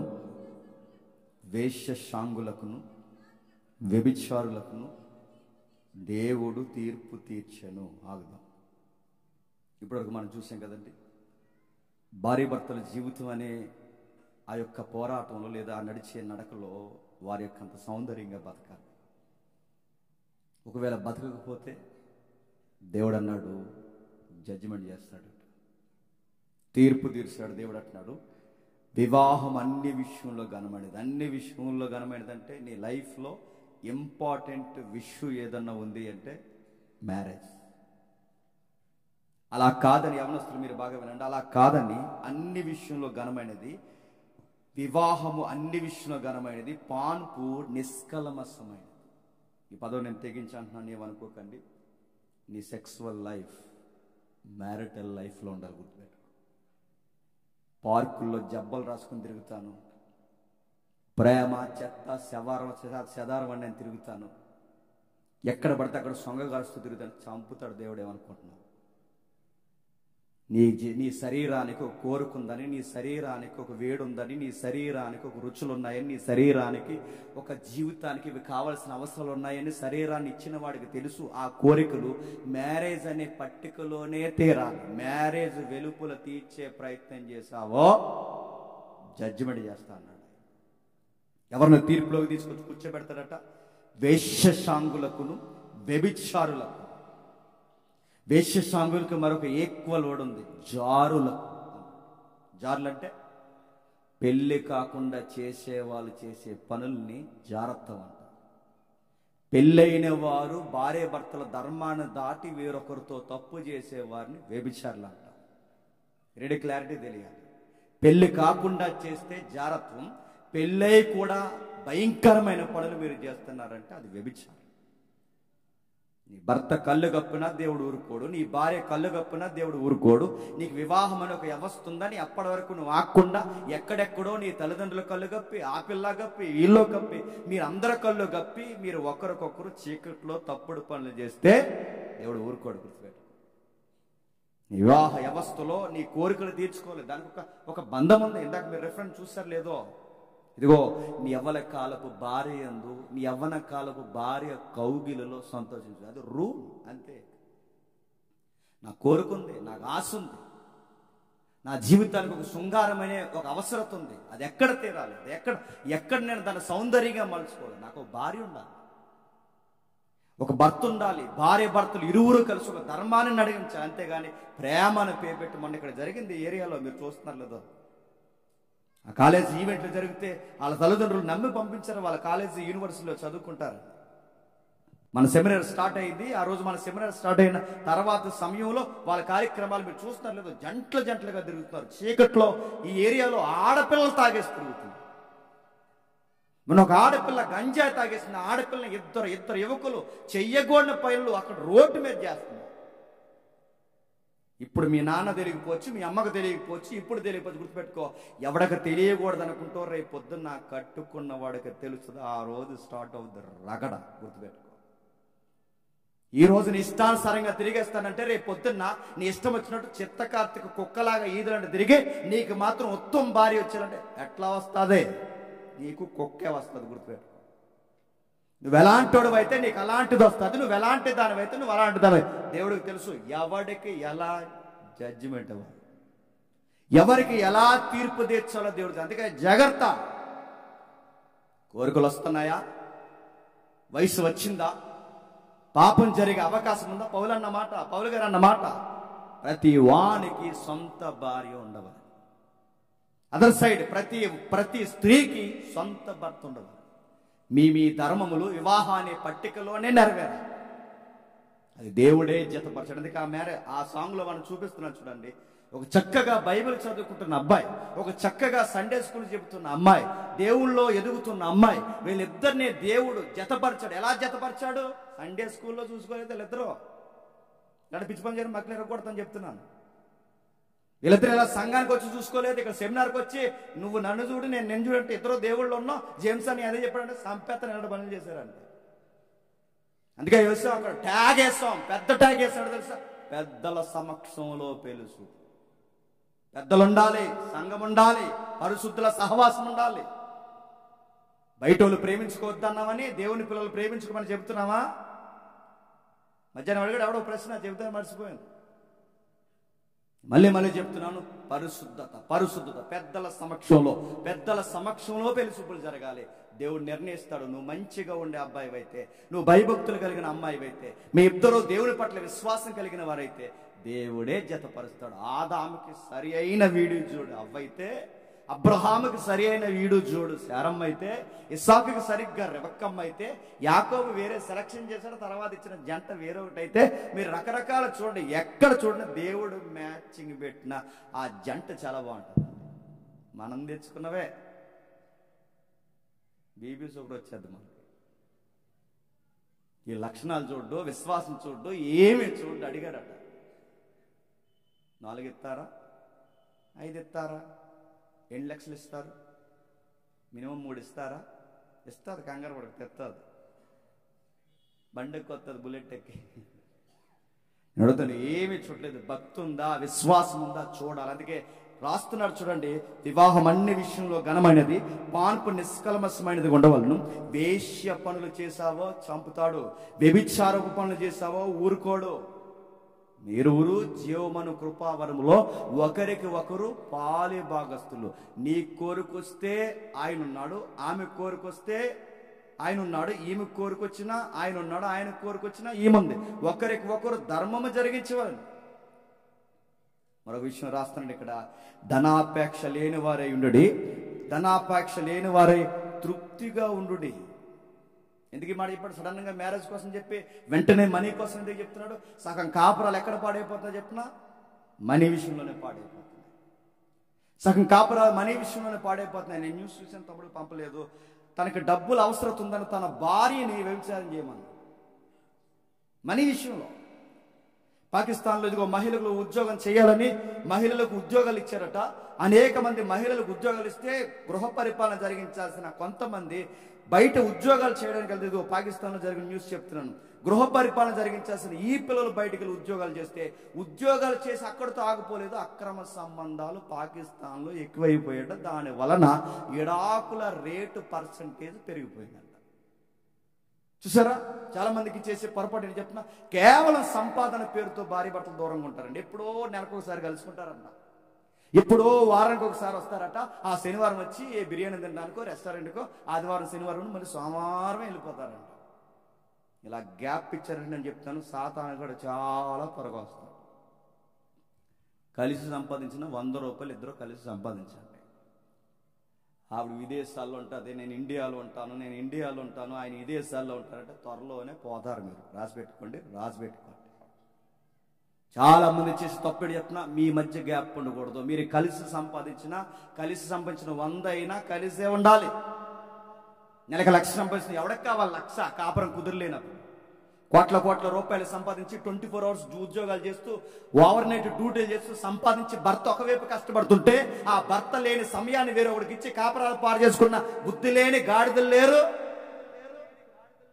తన బాగుండాలి, తన పిల్లలు బాగుండాలని తన ఆలోచించి తన కొరకు కూడబడుతుంటే ఇంటికాడుండి కుణుకుతూ భయంకరమైన నీచమైన పనులు చేసే స్త్రీలు లేరు. ఎక్కడో కువైట్కి పోయి ఆడదని కూడా చూడకుండా ఎక్కడో కువైట్కి పోయి అక్కడ కష్టపడి తన భర్త బాగుండాలి, తన బిడ్డలు బాగుండాలని ఆమె అక్కడ గొడ్డె సాకరీ చేస్తుంటే ఈడు ఎక్కడుండి ఈ ఈదుల్లో తిరిగి పనికి మాలినోడు ఇంకొక దాంతో సంబంధం పెట్టుకుంటాడు. ఎందుకు ఇలా జరిగింది? మీరు డబ్బులు తర్వాతన్నా సంపాదించండి, కానీ నీ కాపురాలు పోయిన తర్వాత డబ్బు సంపాదిస్తే ఎవడకు కావాలి? అందుకే ధనాపేక్ష లేని వారై ఉన్న దానితో తృప్తిగా ఉండండి, దూరంగా ఉండకండి. ఏం సంబంధం వచ్చింది నీకంటే వీడు చెప్పాడట, ఎన్ఆర్ఐ సంబంధం వచ్చిందంట. ఆగు, తెలుస్తుంది. ఎన్ఆర్ఐ సంబంధం వచ్చింది, రకరకాల సంబంధం వచ్చింది. కాపురాలు ఇందుకే పాడైపోతున్నాయి. నేను ఈ మాట తెగించట్నాను, నా మీద ట్రోల్స్ జరగచ్చు, కానీ తప్పదని నేను అంటున్నాను. ఉద్యోగాల పేరుతో ఉద్యోగాలకు వెళ్ళిన వారే కొలీగ్స్తో అక్రమ సంబంధాలు పెట్టుకున్న కేసులు లేవు. ఎందుకు లేవు చెప్పండి? ఎందుకు లేవు? ఉన్నాయి. ఎవరు అన్నారు ఈ మాట? ఇది పెద్దలు అన్న మాట నేను అంటున్నాను. మగోడు బయటికి వెళ్ళక చెడిపోయాడట. నెక్స్ట్ నన్ను అడగండి. మగోడు బయటికి వెళ్ళి బయటికి వెళ్ళక ఇంట్లో ఉంటే చెడిపోతాడట. జాగ్రత్త. దేవుడు ఎందుకు చెప్తున్నాడు? పెద్దలు ఎందుకు చెప్తున్నారు? అనుభవాలతో చెప్పారు పెద్దలు ఇవన్నీ. దేవుడు భక్తుల అనుభవాల్లోంచి మాటలు రాయించారు. ధనాపేక్ష లేని వారై తృప్తి కలిగి ఉండేది. డబ్బు జాగ్రత్త, డబ్బు విషయంలో జాగ్రత్త, పాన్పు విషయంలో జాగ్రత్త. టైం ఇవ్వండి, ఒకరికొకరు టైం ఇవ్వండి. ఎప్పుడో ఉన్నామండి, ఎప్పుడో ఇంకా అలా ఉన్నామండి, ఇప్పుడు లేవండి పెళ్ళైన కొత్తలు అంటే జాగ్రత్త. 60 ఏళ్ళ జీవితం వచ్చిన భార్య భర్తల మధ్య ఆ బంధం అలా ఉండాలి. ఇంకొక వార్త చూశాను, నాకు సత్యాన్ని పంపించాడు. ఇవన్నీ మరి ఎక్కడ సంపాదించాడో ఇవన్నీ. ఇందులో ఒక వార్త పంపించాను. 65 సంవత్సరాలు, సుమారు 65 సంవత్సరాలు చెవిటోళ్ళగా యాక్ట్ చేశాడట వాళ్ళ భార్య దగ్గర. 65 సంవత్సరాలు తర్వాత తేలిందట 65 సంవత్సరాల చెవిటోళ్ళలాగా. ఎందుకు అలాగా అయిపోయాడు? ఇలా పోతాడు నస అన్నాడు. ఇలాగే బాగుంది, దీనికి వినమలేంటుంటే ఇంకేమంటలేదని ఊరుకున్నాడు. ఇంకంటే 65 సంవత్సరాలు 65 సంవత్సరాల వయసు ఎత్తేంత వరకు 65 సంవత్సరాల వయసు ఎత్తేంత వరకు, మరి 40 సంవత్సరాలు ఉందో 30 సంవత్సరాలు ఉందో వాళ్ళ కాపురం. 40 సంవత్సరాలు చేస్తారు, 50 సంవత్సరాల కాపురం తెలియదు, కానీ 65 సంవత్సరాల వయసుతో చెవిటోళ్ళలాగే ఉన్నాడట. నేను అడుగుతున్నాను, నీ భర్త నీతో ఉండాలనుకోవట్లేదంటే నువ్వే పాడు చేసుకుంటావు. నీ భార్య నీతో టైం గడపలేకపోతుందంటే నీ డబ్బు, నీ సంపద నువ్వే పాడు చేసుకుంటావు. భార్య భర్తలు ఒకరికొకరు టైం ఇచ్చుకోవాలండి. నేను ముగిస్తున్నాను. ఎప్పుడో నేను మినిస్ట్రీకి వచ్చిన కొత్తలో చెప్పాను ఈ మెసేజ్లు. భార్యకు టైం ఇవ్వలేదనుకోండి, భర్తకు టైం ఇవ్వలేదనుకోండి, ఆ టైం బట్టికెళ్ళి వేరొకరికి ఇస్తారు. గుర్తుపెట్టుకోండి. ఇస్తే ఏమవుతావు? నీతో టైం గడపాలనుకుంటారు, నీతో కలిసి ఐస్ క్రీమ్ తినాలనుకుంటారు, నీతో కలిసి సరదాగా బయటకు వెళ్ళాలనుకుంటారు, నీతో కలిసి 4 ముచ్చట్లు పెట్టాలి, నీతో సరదాగా నవ్వుతూ ఉండాలనుకుంటారు, వండిన కూర కలిసి తినాలనుకుంటారు. ఈ టైం నువ్వు ఏది ఇవ్వకపోతే ఆ టైం బట్టుకెళ్ళి టీవీకైనా ఇస్తారు, ఆ టైం బట్టుకెళ్ళి పక్కింటోళ్ళకైనా ఇస్తారు, ఆ టైం బట్టుకెళ్ళి ఇవ్వకూడని వ్యక్తులకి ఇచ్చారో అయిపోయింది కాపురం. అంతే. ఇస్తావు, నువ్వు వెళ్ళి ఏం చేస్తావు? తనకి టైం ఇవ్వు. ఏం చేస్తుంది? టైం పాస్కి సీరియల్ చూస్తారు. టైం పాస్ సీరియల్ చూస్తే సీరియల్ ఏం నేర్పిస్తారు? ప్రకటన గ్రంథం పలానా అధ్యాయంలో ఇలా ఉందని చెబుతారా? ఏమి నేర్పిస్తారు? టీవీలో ఏమి నేర్పిస్తారు? రచ్చబండ నేర్పిస్తారు. ఏమి నేర్పిస్తారు? సీరియల్ నేర్పిస్తారు. సీరియల్ ఏం నేర్పిస్తారు? అత్తకి ఎలా కౌంటర్ వేయాలి, భర్తకి ఎలా నైస్గా అబద్ధాలు చెప్పాలి, ఎలాగ విలన్లా యాక్ట్ చేయాలి, అది నేర్పిస్తారు టీవీలో. అవన్నీ నేర్చుకుంటుంది నీ భార్య. పక్కటికి వెళ్ళి కూర్చుంటే ఆ పక్కింట్లో వచ్చి కుదిరైన మాటలు మాట్లాడతారు. ఆ ఈదులో అలాగంట, ఈ ఈదులో ఎలాగంట, వీళ్ళింట్లో ఎలాగంట, ఈ చెత్త అంతా చెప్తారు. మనం అలా ఉంటే లూజ్ అయిపోతాం, మనం ఆడుగా ఉండకూడదు, మనం కంట్రోల్లో ఉండాలి, మనం అడగాలి, నిలదీయాలి అనగాని ఇప్పుడు పెద్ద విప్లవకారుల ధైర్యపది ఇంటికి వచ్చేసరికి నువ్వే ఇచ్చావు టైం. తనకి ఇవ్వాల్సిన టైం నువ్వు ఇవ్వకపోతే టీవీకి ఇస్తారు, తనకి ఇవ్వాల్సిన టైం ఇవ్వకపోతే బయట వాళ్ళకి ఇస్తారు, తనకి ఇవ్వాల్సిన టైం ఇవ్వకపోతే కొంతమంది బుద్ధులేని వాళ్ళు ఉంటారు. ఆ బుద్ధులేని లేడు తెలుసా? వేరొక పురుషుడితో టైం పాస్ చేస్తారు. నేను మళ్ళీ చెప్తున్నాను, జాగ్రత్త. ఆడు తమ్ముడా, చెత్త, చెదారమని ఎవడైనా మళ్ళీ చెప్తాను, ఇంటికి రావడానికి వీల్లేదు. జాగ్రత్త. నీ టైం నీదే, నీ సమయం నీదే. ఎవడో గొట్టంగాడు వస్తున్నాడు, చంపేస్తాడు, చెప్తాను, దేవుడు చంపుతాడు. మీ ధర్మాలు కేటాయించండి, మీ ధర్మాలు పాటించండి, మీ విలువలు కేటాయించండి అంతే. మీ శ్వాస ఎదుటోళ్ళు కూడా తగలడానికి వీల్లేదు, వాళ్ళ శ్వాస నీకు కూడా తగలడానికి వీల్లేదు. మీ ఒకరి శ్వాస ఒకరికి మాత్రమే అంకుతాం. మీ శరీరం మీద ఆయనకి హక్కుంది, ఆమె శరీరం మీద ఈయనకి హక్కుంది, ఈయన శరీరం మీద ఆమెకు హక్కుంది. ఆ హక్కులను భగ్నం చేస్తే చట్ట ప్రకారమే కాదు నేరం, చెప్పండి, దైవికమైన చట్ట ప్రకారం కూడా నేరం.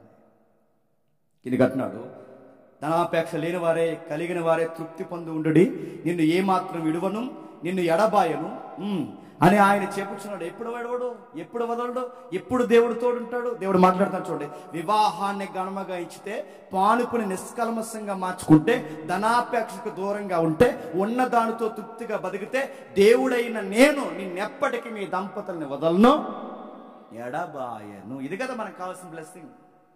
మిమ్మల్ని వదలను, ఎడబాయను, ఎల్లప్పుడూ నేను ఇదే ఉంటాను. ఇదిగో ప్రభువే నాకు సహాయకుడు, నేను భయపడను. నరమాత్రులు నాకేం చేయగలరు? మా అత్త ఏం చేయగలదు, మా మామ ఏం చేయగలడు, లేదా మా అత్త ఏం చేయగలడు, మా మాంగారు ఏం చేయగలడు? ఎవరు మమ్మల్ని ఏం చేయలేదు, ఎందుకంటే మాకు దేవుడే తోడై ఉన్నాడు. మనం ఈ విలువలు పాటిస్తే దేవుడు మనకి సహాయకుడిగా ఉంటాడు. ఈ విలువలు పాటిస్తే దేవుడు అంటున్నాడు, ఎల్లప్పుడూ మీకు సహాయకుడిగా ఉంటాడు. ఇదిగో మంచి ధైర్యముతో చెప్పగలవారమై ఉన్నాయి. ఎప్పుడు ధనాపేక్ష కోసం ఏడం, వేశ్య పనులు లేవు, వ్యభిచారం పనులు లేవు, వివాహాన్ని ఘనమగించాం, పానుపు నిష్కల్మషంగా మార్చుకున్నాం. అందుకే దేవుడు మాకు తోడై ఉన్నాడు అంటున్నాడు. ఇక్కడ ఈ కాపురంలో, మీ కాపురాల్లో దేవుడు తోడుండాలంటే మళ్ళీ చెప్తున్నాను, నీ జీవితంలో అత్యధికమైన విలువైన వ్యక్తి ఎవరైనా ఉన్నారంటే నీ భర్త. నీ జీవితంలో అత్యధికమైన విలువైన వ్యక్తి ఎవరు ఉన్నారంటే నీ భార్య. మీరు ఒకరి ధర్మములు ఒకరు నడిపించాలి. ముగించేద్దాం. ఎఫెసీ పత్రిక తీయండి. ఎఫెసీలకు రాసిన పత్రిక 5:32 వచనం. ఎఫెసీలకు రాసిన పత్రిక 5:32 వచనం. ఈ మర్మము గొప్పది, అయితే క్రీస్తుని గూర్చియు సంఘమును గూర్చి మెట్టికి మీలో ప్రతి పురుషుడు తన వలే తన భార్యను ప్రేమించవలను. ఏం చెప్తున్నాడండి? ఒక ఇంట్లో ఉన్న ఒక పురుషుని చూస్తే ఎవరు గుర్తు రావాలంట బయట వాళ్ళకి? క్రీస్తు. ఒక సంసారం చేస్తున్న ఒక క్రైస్తవ స్త్రీని చూస్తే ఎవరు గుర్తు రావాలంట బయట వాళ్ళకి? సంఘము. నేను ముగించేస్తున్నాను. అంటే ఒక ఫ్యామిలీ అనేది, ఒక రచయిత ఏమన్నాడు తెలుసా? ఒక ఫ్యామిలీ అనేది, ఆ ఫ్యామిలీ అనేది ఒక చిన్న సైజు చర్చ్. అది అంటే ఒక ఫ్యామిలీ అనేది ఒక మినీ చర్చ్, అంటే ఒక చిన్నపాటి సంఘం. ఫ్యామిలీ అంటే ఒక చిన్నపాటి సంఘంలో ఉండాలంటే ఇందులో ఉన్న పురుషుని చూస్తే ఎవరంటే ఇతరంటే అచ్చు క్రీస్తుని పోలి ప్రేమిస్తున్నట్టు అనిపించాలి. ఒక భార్యను చూస్తే సంఘం లోబడుతున్నట్టుగా అనిపించాలి. అందుకే ఈ లోబడ్డం అంటే ఏంటో తెలియాలంటే, ఈ ప్రేమించడం అంటే ఏంటో తెలియాలంటే, ఇలా అర్థం చేసుకోవడం అంటే ఏంటో తెలియాలంటే, ఒకరికొకరు ప్రాణం ఎలా పెట్టుకోవాలో తెలియాలంటే ఖచ్చితంగా గాస్పల్ యొక్క డెప్త్ నీకు తెలియాలి, సువార్త లోతు నీకు తెలియాలి, బైబిల్ బాగా చదవాలి. ఇది చదివినప్పుడు అప్పుడు అర్థమవుద్ది, నా జీవితానికి చెప్పండి ఒక అర్థమే ఉన్నది. నా జీవితానికి ఒక అర్థం ఉండడమే కాదు, ఒక పైన ఆయనకు ఒక చిత్తం ఉంది. అప్పుడు నా జీవితానికి ఒక పరమార్థం ఉందని ఈ బైబిల్ చదివితేనే అర్థమవుద్ది. పెళ్లి చేసింది ఆయనే, నిర్ణయించింది ఆయనే, పిల్లల్ని ఇచ్చింది ఆయనే, నా కాపురాన్ని కాపాడుతున్నది ఆయనే, నా మధ్య అరమరికలు ఉంటే నన్ను ఎల్లప్పుడూ చూసేది ఆయనే. ఎప్పుడైతే ఆయన వైపుకి నేను చూస్తానో ఎల్లప్పుడూ దేవుడు నాకు తోడై ఉంటాడు.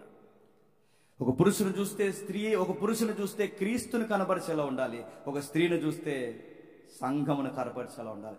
క్రైస్తవ కాపురాలు ఎలానే ఉండాలి. బయట ఎలా ఉంటారో నాకు తెలియదు కానండి, ఇక్కడికి వచ్చిన క్రైస్తవ కుటుంబాలైన మీ అందరికీ నేను చెప్తున్నాను, మనం ఇలాగే ఉండాలి. ఎందుకు నేను దగ్గర కూర్చోమని తెలుసా? ఈ భావం మీకు అర్థమైతే, ఈ ప్రేయర్లో ఈ భావం మీకు అర్థమైతే, ఈ ప్రార్థనలో మీరు ఒకరొచ్చి ఒకరు పెట్టుకుని, ఇప్పటి వరకు మీరు ఎవరైనా ఒకరినొకరు బాధ పెట్టుకుని ఉంటే ఆ దేవుని ఎదుట క్షమాపణ చెప్పి, దేవా మా మధ్య సఖ్యత కలగజేవయ్యా, ఒకరినొకరు ప్రేమించుకునే ఆ తొలినాళ్ళ దినాల ఆ ప్రేమను మాకు ఇవ్వయ్యా, మా పిల్లలకి మాకు ఈ బాధ్యత నేర్పించే, ఈ డబ్బు కాదయ్యా, ఈ సంపాదన కాదయ్యా, మా హృదయాల్లో పంచుకునే ప్రేమను మాకు ఇవ్వయ్యని ఒకరికొకరు మీ పిల్లలు మీరు చేపట్టుకుని ప్రార్థనలో పాల్గొనండి. దేవుడు మిమ్మల్ని దీవిస్తాడు. ఎందుకంటే మిమ్మల్ని విడవడు, ఎడబాయుడు. తన వైపుకు చూసి వారి సంసారాన్ని దేవుడి చేతుల్లో పెట్టిన ఎవరిని దేవుడు విడవడు, ఎడబాయుడు. అలాగే ప్రార్థన చేయండి. నేను చెప్పిన మాటలు మీరు జ్ఞాపకం చేసుకుంటూ మీ దాంపత్య జీవితంలో అరమరకులు ఉంటే దేవుడిని క్షమాపణ. దేవా నువ్వు ఇచ్చిన బహుమానాన్ని నేను నెగ్లెక్ట్ చేస్తాను దేవా, నువ్వు ఇచ్చిన భర్తను నేను లోకు కట్టాను దేవా, నువ్వు ఇచ్చిన పిల్లల్ని నేను సరిగ్గా చూడలేకపోతున్నా కనిపిస్తే దేవుని ఎదుట ఒప్పుకోండి, ప్రార్థించు.